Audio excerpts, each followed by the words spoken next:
سلام، مهارت هستم از مهارت دیتابیس. این ویدیو دومین ویدیوی آموزشی از پلیلیست MySQL هست.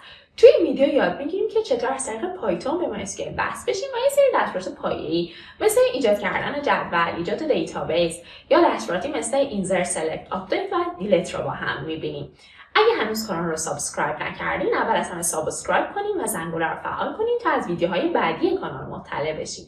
همچنین بهتون پیشنهاد میکنم تا برای آموزش‌های تکمیلی پیج اینستاگرام من رو دنبال کنین. پس وقتشه که بریم شروع کنیم. مرحله اول برای شروع کار اینه که کتابخونه مورد نیاز رو نصب کنیم.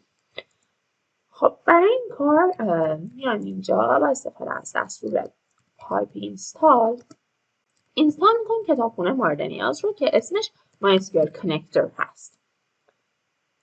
این هم حالا صفحه رسمیشه که دستورش رو اینجا گذاشته. من لینک این رو توی بخش دیسکریپشن میذارم تا شما به راحتی بتونید این رو نصب کنید. خب بعد اینکه successfully install شد میایم از داخل کدمون به MySQL وصل میشه. اول از همه باید ایمپورت کنیم کتابخونه که ما نصب کردیم یکم پیش. حالا اینو اجرا کنم. خب ارور نداره، پس به درستی نصب شده. بعد اینکه ایمپورت کردیم نوبت اینه که ما به MySQLمون وصل بشیم. برای وصل شدن به MySQL همین MySQL connector.connect را استفاده میکنیم. داخل کانکت چند تا مورد ما قرار میدیم. اول از همه باید آدرس هاستمون رو قرار بدیم. در واقع آدرس سروری که ما بهش میخوایم وصل بشیم و MySQLمون روی اون سرور هست. اینجا مال ما خب لوکال هاست هست، ولی امکان داره که مال شما روی سرور دیگه باشه و باید اینجا آدرس اون سرور رو قرار بدیم. لوکال هاست. این آرگومان بعدی که بهش میدیم یوزرمون هست. باید بگیم کدوم یوزر این، مثلا روت اینجا و پسورد این یوزر چی هست. پسورد این یوزر من همونطور که گفتم و بهش یه چیز خیلی ساده قرار داده بودم. توضیحات مربوط به یوزر و پسوردها توی ویدیوی قبلی که نصب MySQL بود به صورت کامل توضیح دادم. اگه اشکالی داریم میتونین به اون ویدیو مراجعه کنیم. لینکش رو هم باز توی دیسکریپشن براتون میذارم. خب بعد اینکه اینا رو تعریف کردیم ما باید کرسرمون رو ایجاد کنیم. db.cursor این هم اجرا میکنیم. اوکی هست. الان اول مرحله اینه که ما بیایم دیتابیسی ایجاد کنیم که بتونیم تو اون دیتابیس همه دستورات SQL رو به راحتی تمرین کنیم و یاد بگیریم. برای ایجاد کردن دیتابیس می نویسم mycursor.execute. داخل این تابع execute من دقیقا دستورات SQL رو قرار میدم. یعنی اینجاش دیگه پایتونی نیست. شما هر دستوری که توی SQL بلد بودین و میزدین، مثلا برای ایجاد دیتابیس، برای ایجاد جدول، برای سلکت، اینسرت، هرچی اینجا عیناً همون رو قرار میدیم. مثلا ما اینجا می نویسیم create database. بعد اسم دیتابیسمون فرضاً من میخوام اینجا بذارم school اسمش رو. این رو اجرا میکنم. خب الان دیتابیس هم ایجاد شد. من اینو کامنت میکنم تا هر بار که برنامه رو ایجاد میکنم دوباره سعی نکنه یه دیتابیسی به نام اسکول ایجاد کنه. و برای اینکه من بتونم روی اون دیتابیس کار کنم بعد اینجا توی دستور کانکت دقیقا مشخص کنم که الان من میخوام به کدوم دیتابیس وصل بشم. اینجا میام بهش میگم که الان من میخوام به دیتابیس اسکول وصل بشم. خب مرحله بعد اینه که من میام جداول مورد نظرمون رو ایجاد کنم. برای ایجاد جدول دوباره MySQL.execute رو می‌نویسم. بعد این بار create table میکنم. اینایی که با حرف بزرگ می‌نویسم دقیقاً کیبوردهای خود SQL هست. مثلا اسم تیبلم رو میخوام بذارم students. اینجا باید دقیقاً تعریف کنم که این تیبل student چه اتریبیوت هایی داره. دیگرشو میام داخل یک پرانتز قرار میدم. مثلا اولین چیزی که من میخوام تعریف کنم آیدی هست. آیدی رو میخوام به عنوان پرایمری کی قرار بدم که هر بار خودش به ازای هر ورودی یه دونه به مقدارش اضافه کنم. پس نوع آیدی اول نوعش رو مینویسیم اینت هست. بعد من میخوام به صورت اوتو اینکریمنت باشه و این پرایمری کی جدولم هست. خب بعدی مثلا اسمش میخوام باشه، نیم گذاشتم اسمش رو. نوع نیم ورکر هست و طولش 50.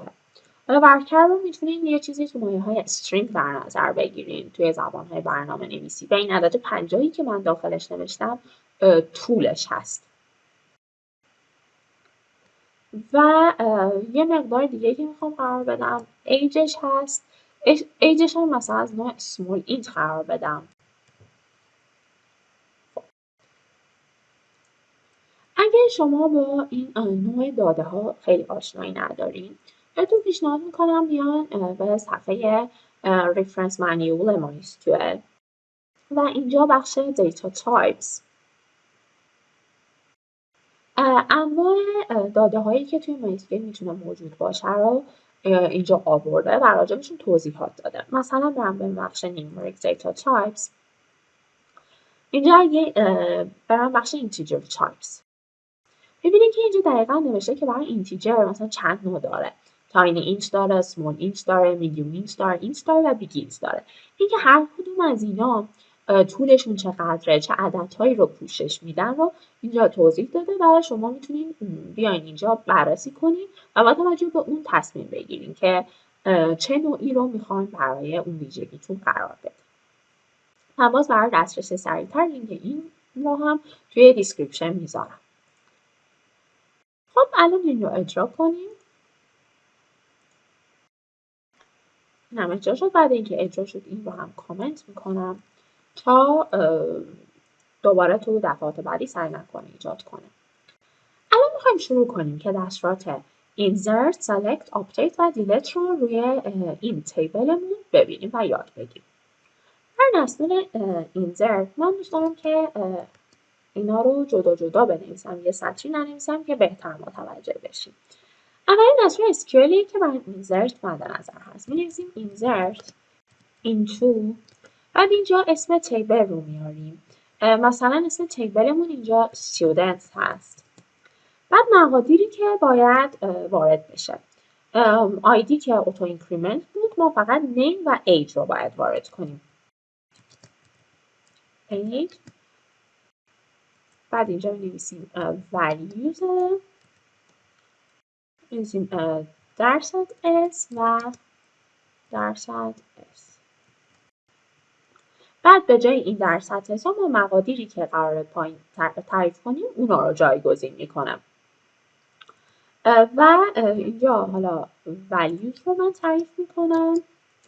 value هایی که می‌خوام بهش بدم دوباره name هست و age. مثلا nameش رو میذارم مثلا جان و values رو سنش رو مثلا میذارم 21.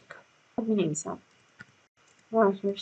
execute این دستور SQL و values. بعد اینکه اکسیکیوت کردیم باید DB کامیت اینجا انجام بدیم تا این کارهایی که کردیم ثبت بشه توی دیتابیستون. DB کامیت. بعد من اینجا یک پرینت میخوام بذارم. می نویسیم mycursor.locate no was insert. این رو الان اجرا کنم. ببینیم که نوشت one رو was inserted. پس ما تونستیم یه مقدار بهش وارد کنیم. من اینا رو الان باز کامنت میکنم تا بریم ما دستور select رو ببینیم. برای select کردن دوباره execute.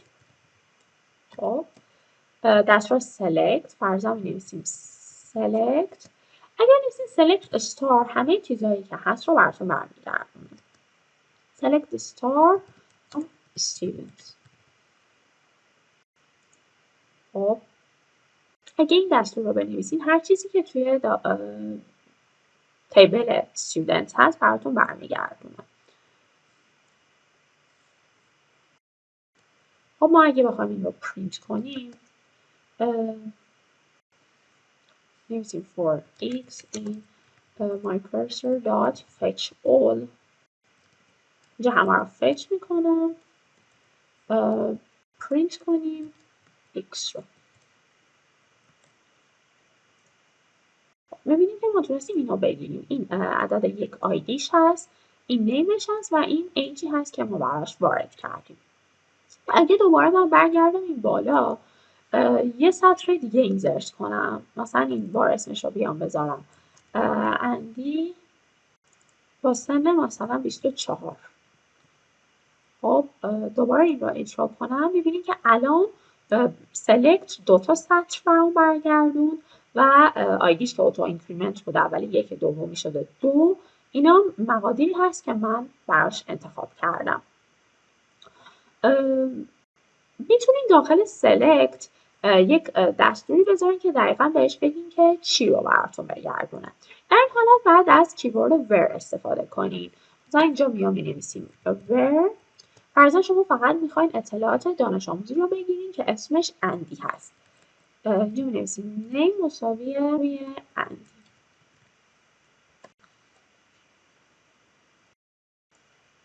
خب اینجا می‌بینیم که فقط اطلاعات مربوط به اندی رو برامون برگردون.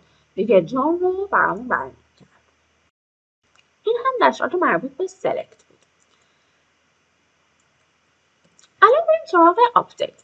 فرضاً شما حالتی پیش اومده که اطلاعات مربوط به یک دانشجو رو اشتباه وارد دیتابیس کردین.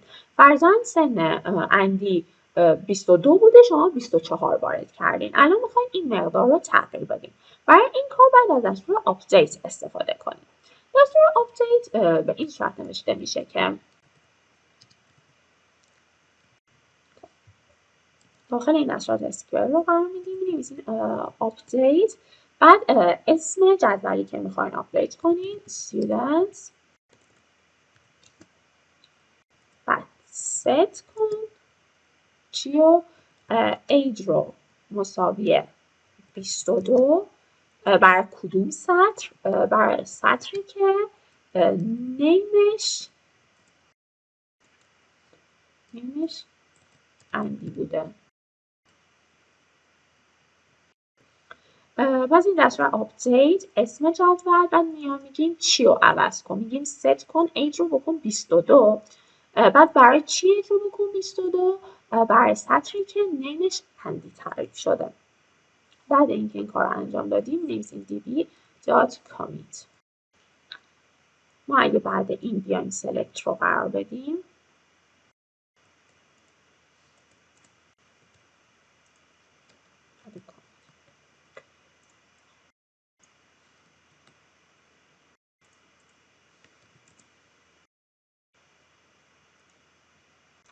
می‌بینید که الان اندی رو که ما سلکت کردیم ایجش شد 22.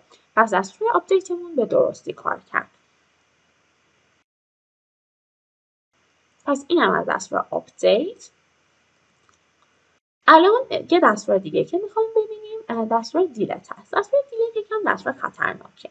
بعد شما توی کدهایی هم که مینویسین حتما دقت کنین که این دیلت به همین سادگی انجام نشه، چون شاید شما اطلاعاتی رو از دست بدین که نتونین دیگه برگردونین. پس برای دستور دیلت و حالا دراپ که بعدا یاد خواهیم گرفت باید خیلی دقت کنیم. ما بیایم اینجا دستور دیلت رو بنویسیم mySQL.mycursor.execute و دستور دیلت from اسم تیبلتون، بعد کدوم رو دیلت کنیم نویسیم where name مساوی فرزند جان. یا میگیم که دیلیت کن از داخل جدول student سطری رو که نیمش جان هست. بعد اینکه این کار رو انجام دادیم db.commit میکنیم که تغییراتمون ثبت بشه داخل دیتابیس و من این select رو تبدیل میکنم به select star تا ببینیم چه سطرهایی داخل دیتابیس باقی مونده و آیا تونسته این رو دیلیت کنه یا نه.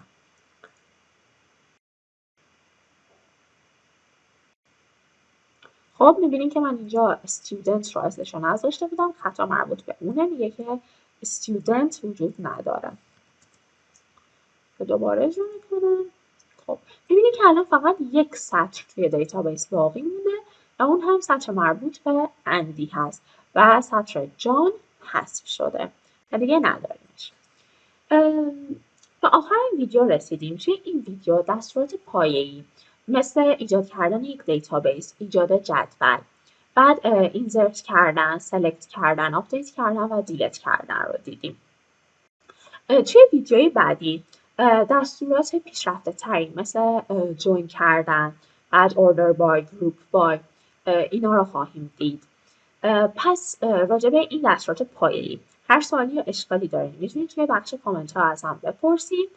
سعی میکنم که حتما همش رو جواب بدم و لطفاً با لایکاتون از این ویدیو حمایت کنید. اگر کانال رو سابسکرایب کنید و زنگوله رو فعال کنید شما از ویدیوی بعدی با خبر میشین. تا ویدیوی دیگه خدا نگهدار.